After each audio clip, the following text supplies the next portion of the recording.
ഓരോ മനുഷ്യനും ഓരോ ഇമോഷണൽ ലെവലിലാണ് എക്സിസ്റ്റ് ചെയ്യുന്നത്. ആ ഇമോഷണൽ ലെവലനുസരിച്ചാണ് അവർ മറ്റുള്ളവരോട് കണക്ട് ചെയ്യുന്നതും സൗഹൃദം സൃഷ്ടിക്കുന്നതുമൊക്കെ.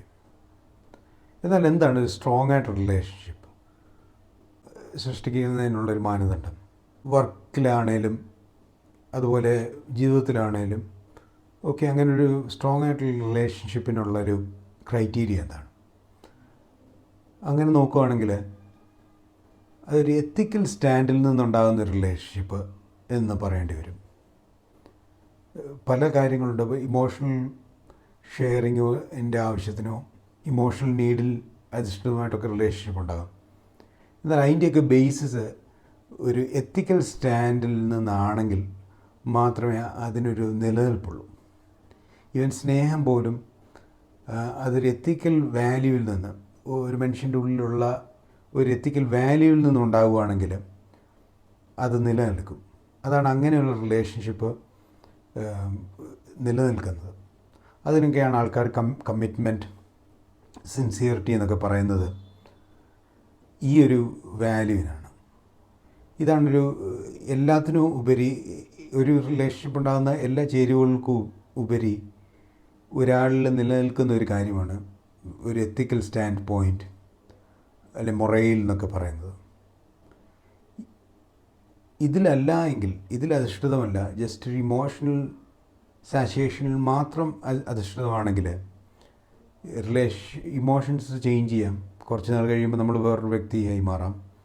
അപ്പോൾ നമുക്ക് മറ്റേ ആ വ്യക്തിയോട് ഉണ്ടാകുന്ന ഷെയറിങ്ങിൽ നിന്ന് ഇമോഷണൽ ഷെയറിങ്ങിൽ വ്യത്യാസം ഉണ്ടാകുമ്പോഴത്തേന് റിലേഷൻഷിപ്പിൽ അത് അഫക്റ്റഡ് ആകും.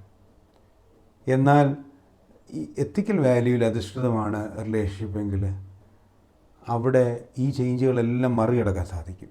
ഈ ഒരു വ്യക്തിയിൽ ഉണ്ടാകുന്ന വ്യത്യാസങ്ങളും ആ ഇമോഷണൽ ഷെയറിങ്ങും ഒക്കെ വ്യത്യാസം. ഇത് ഒരു കുടുംബജീവിതത്തിലൊക്കെ സ്വതവേ കാണുന്ന, ആദ്യം ഉണ്ടാകുന്ന ഒരു ഇമോഷണൽ ഷെയറിങ് അല്ല പിന്നീടുള്ള ജീവിതത്തിൽ ഉണ്ടാകുന്നത്. ആദ്യം ഷെയർ ചെയ്യുന്നത്ര പിന്നീട് ഉണ്ടാകണമെന്നില്ല. ആദ്യം ഭാര്യ ഭർത്താക്കന്മാർക്കിടയിൽ ഉണ്ടാകുന്ന ഒരു റാപ്പോ പിന്നീട് നിലനിൽക്കണമെന്നില്ല. എന്നാൽ ആ ബന്ധം നിലനിൽക്കുന്നത് വേറെ എന്തോ ഒരു ഹയറായിട്ടൊരു വാല്യൂ ആണ്, എന്തോ ഹയറായിട്ടൊരു ഗോഡ്ലിനെസ്, ഒരു മനുഷ്യനുണ്ടാകുന്ന ഒരു ദൈവികതയിൽ നിന്നാണ്. ഈ despite of all these changes ഈ ഒരു ബന്ധം നിലനിൽക്കണമെങ്കിൽ ഉതകുന്നത് ഇങ്ങനെയുള്ള ഈ ഒരു ബേസിക്കായിട്ടുള്ളൊരു കാര്യമാണ്. ഇത് ആണ് ബേസിക്കലി മനുഷ്യൻ്റെ ഓരോ റിലേഷൻഷിപ്പിനെയും ശക്തിപ്പെടുത്താൻ കാരണമാകുന്നത്. ഇങ്ങനെ ഈ ഒരു ബേസിക്കായിട്ടുള്ള എത്തിക്കൽ വാല്യൂവിൽ നിന്ന് റിലേഷൻഷിപ്പിലേക്ക് എത്തുമ്പോഴാണ്. അങ്ങനെ ഒരു അതിലധിഷ്ഠിതമാണ് ഈവൻ വളരെ കൺസ്ട്രക്റ്റീവ്ലി യൂസബിളായിട്ടുള്ള റിലേഷൻഷിപ്പൊക്കെ ഈ ഒരു എത്തിക്കൽ വാല്യൂവിൽ ആയിട്ടുണ്ടാണ് അത് സ്ട്രോങ് ആയിട്ട് നിലനിൽക്കുന്നതും കാലങ്ങളോളം അത് നിലനിൽക്കുന്നത്. അത് ഇവൻ ഏത് തരത്തിലുള്ള സൊസൈറ്റിയിലാണെങ്കിൽ പോലും, ഈവൻ മൊറലി സ്ട്രോങ് ആയിട്ടുള്ള സൊസൈറ്റി ആണെങ്കിൽ പോലും, അല്ലെങ്കിൽ ഒരു അല്ലാത്ത ഒരു മാഫിയ സൊസൈറ്റി ആണെങ്കിൽ പോലും, അതിൽ ഉണ്ടാകുന്ന ഒരു സ്ട്രെങ്ത്, ആ റിലേഷൻഷിപ്പിലുള്ള സ്ട്രെങ്ത് എന്ന് പറയുന്നത് ഏകദേശം സിമിലറാണ്. ഇന്ന് ലോകത്ത് ഉണ്ടാകുന്ന ഈ റിലേഷൻ ഫെയിലിയറിൻ്റെ ഒക്കെ ഒരു അടിസ്ഥാനം ഈ ഒരു എത്തിക്കൽ വാല്യൂവിൽ അധിഷ്ഠിതമല്ല, അല്ലെങ്കിൽ ഗോഡ്ലിനെസ്സിൽ അധിഷ്ഠിതമല്ലാത്തതുകൊണ്ടാണ്. കാരണം പണ്ട് ഒക്കെ എന്ന് വെച്ചാൽ ആൾക്കാർ ജീവിതത്തോട് ഫൈറ്റ് ചെയ്താണ് അവരവരുടെ സർവൈവലൊക്കെ മീറ്റ് ചെയ്തുകൊണ്ടൊരു ഫാമിലി ഫോർമേഷനിലോട്ടോ അല്ലെങ്കിൽ റിലേഷൻഷിപ്പിലോട്ടോ എത്തിയിരുന്നത്. അപ്പം that fight added A kind of value in them. അവർക്ക് ആ ഒരു എത്തിക്കൽ ഫോഴ്സിൽ ഗ്രൗണ്ടഡ് ആകാനും ഒക്കെ അവർക്ക് സഹായിച്ചു. എന്നാൽ ഇന്ന് കുറച്ചുകൂടി ഈസി ആയപ്പോഴത്തേനും ആൾക്കാർക്ക് അതിൽ ഗ്രൗണ്ടഡ് അല്ലാതെ, എത്തിക്കൽ വാല്യൂസിൽ ഗ്രൗണ്ടഡ് അല്ലാതെ, ജസ്റ്റ് ഇമോഷൻസിനകത്ത് മാത്രം, ഇമോഷൻസിൽ മാത്രം അധിഷ്ഠിതമായിട്ടുള്ള റിലേഷൻഷിപ്പിലേക്ക് വന്നുകൊണ്ടാണ് പിന്നീട് ഈ ഒരു ചേഞ്ചസ് ഉണ്ടാകുന്നു, ഇങ്ങനെയുള്ള ഫെയിലിയേഴ്സ് ഉണ്ടാകുന്നത്. അല്ലെങ്കിൽ വേറൊരർത്ഥത്തിൽ പറഞ്ഞു കഴിഞ്ഞാൽ അവർ ഒരു ഹാർഡായിട്ടുള്ള റോഡ് നടന്നിട്ടാണ് അവർക്ക് ആ ഒരു സ്റ്റാൻഡ് പോയിന്റിൽ, ആ ഒരു കോൺഷ്യസ്നെസ്സിലേക്ക് എത്തിയത്. എന്നാൽ ഇന്ന് അങ്ങനൊരു ബുദ്ധിമുട്ടില്ലാത്തതുകൊണ്ട് ആൾക്കാർക്ക് അവർ എത്തിപ്പെടുന്ന റിലേഷൻഷിപ്പിലൂടെയൊക്കെ ബുദ്ധിമുട്ടുണ്ടായി ആ ഒരു പോയിന്റിലേക്ക് എത്തേണ്ട ഒരു ദുരവസ്ഥയിലേക്ക് എത്തിയിരിക്കുകയാണ്.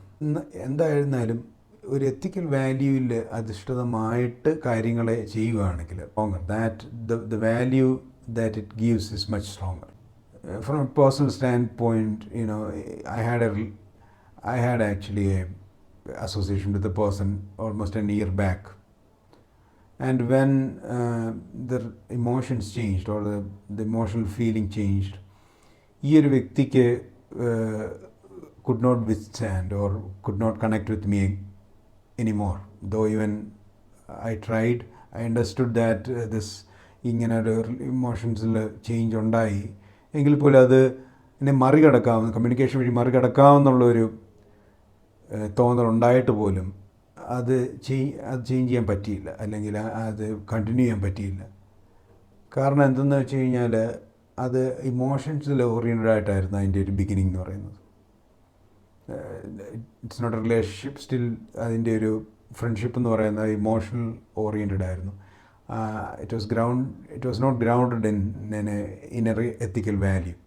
അപ്പോൾ അങ്ങനെ ഒരു എത്തിക്കൽ വാല്യൂ അല്ലെ ആ ഒരു കോൺഷ്യസ്നെസ് ഗ്രൗണ്ടഡ് അല്ല എങ്കിൽ ഇമോഷൻസ് ചേഞ്ച് ചെയ്യും. ഇമോഷൻസ് പല കാര്യങ്ങളും കൊണ്ട് രണ്ട് വ്യക്തികൾ തമ്മിലുള്ള ഇമോഷണൽ ഫീലിങ്സ് ചേഞ്ച് ചെയ്യും. പക്ഷേ ഒരു വാല്യൂവിൽ അധിഷ്ഠിതമാണെങ്കിൽ ഇതിൽ അവർക്ക് മുമ്പോട്ട് പോകാനുള്ള ഒരു blockage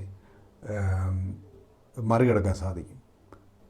That's what basically a relationship is. You don't just give up because the emotions have changed. You have certain primary duties or primary aim behind something, behind any kind of association. So you have to focus on that. അപ്പോൾ ആ ഒരു focus ഉണ്ടാകണമെങ്കിൽ നമ്മളുടെ ഒരു ഇന്നറായിട്ടുള്ള വാല്യൂവിൽ അധിഷ്ഠിതമായിട്ട് ആയിരിക്കണം relationship ഉണ്ടാകേണ്ടത്. അല്ല എങ്കിൽ it can change and also that റിലേഷൻഷിപ്പിന് ഒരു മീനിങ്ലെസ് ആയിട്ടുള്ള ഒരു റിലേഷൻഷിപ്പായി തീരുകയും ചെയ്യും. Thank you very much.